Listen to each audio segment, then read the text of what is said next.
오늘도 기알기쌤이 강의하시는 면접 자료로 시작합니다.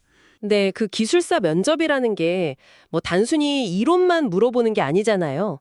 실제 현장에서 어떻게 적용하는지, 또 어떤 문제가 생겼을 때 어떻게 해결할 건지, 이런 걸 보여주는 게 중요합니다. 오늘 이 시간이 면접관 앞에서 핵심 내용을 좀 더 명확하고 논리적으로 전달하는 데 도움이 되었으면 합니다. 주신 자료를 토대로 한번 실제 면접처럼 진행해 보시죠. 터널 공사 현장에서 환기 용량 산출 시 고려해야 할 주요 사항들, 그리고 확보해야 하는 조도 기준에 대해서 아는 대로 설명해 주시기 바랍니다. 네, 답변 드리겠습니다.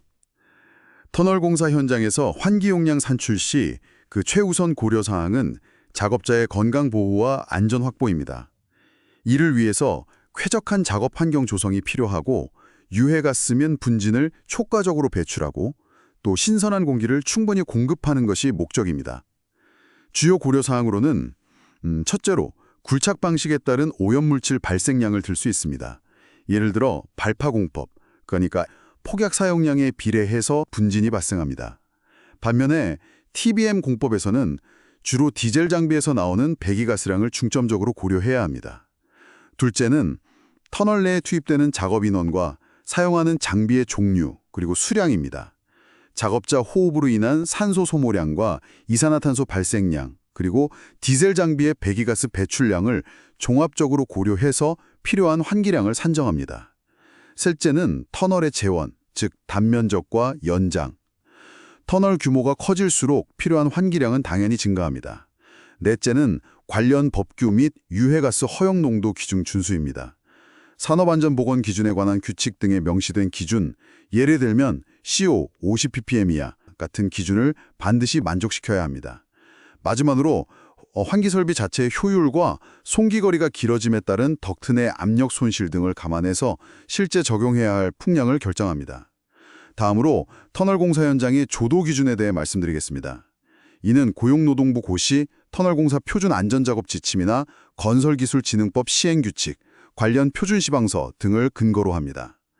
구간별 최소 조도 기준을 보면 터널 입구나 출구, 그리고 수직구 구간은 30럭스 이상이어야 합니다.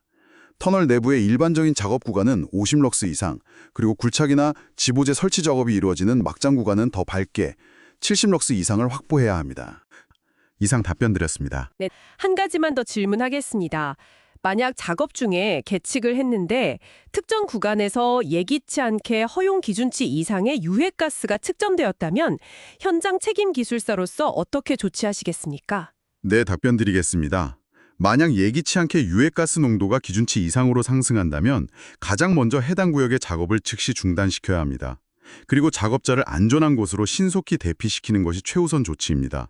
동시에 가스 측정기를 이용해서 농도와 가스 종류를 다시 한번 확인하고 환기 설비, 그러니까 급기팬이나 배기팬의 가동 상태를 점검해서 필요하다면 최대 용량으로 가동하거나 추가 환기 장비를 투입하겠습니다.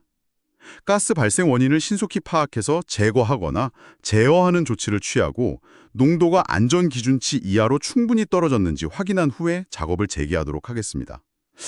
그리고 모든 조치 과정과 결과는 반드시 기록해서 재발 방지 대책을 수립하는 것 또한 중요하다고 생각합니다. 네, 알겠습니다. 수고하셨습니다. 네, 방금 보신 것처럼요. 면접에서는 환기 용량 고려 사항을 이렇게 체계적으로 설명하고 또 조도 기준 같은 수치를 정확하게 제시하는 게 중요합니다. 특히 그 추가 질문처럼 예상치 못한 상황이 발생했을 때 어떻게 대처할 거냐 이런 질문은요. 어떤 실무적인 문제 해결 능력이나 위기 관리 능력을 보려는 거거든요. 그래서 안전을 최우선으로 하는 구체적인 대응 절차를 답변하는 연습이 필요합니다. 그렇죠.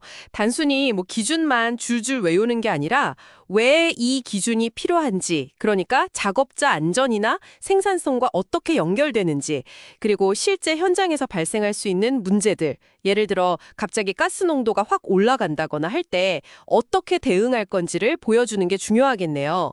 결국 기술사로서의 역량을 보여주는 핵심이고 또 안전규정 준수는 기본적인 책임감이니까요. 네, 그렇습니다. 여기서 조금 더 나아가서 생각해 볼 만한 거리가 있는데요. 앞으로 기술이 계속 발전하잖아요.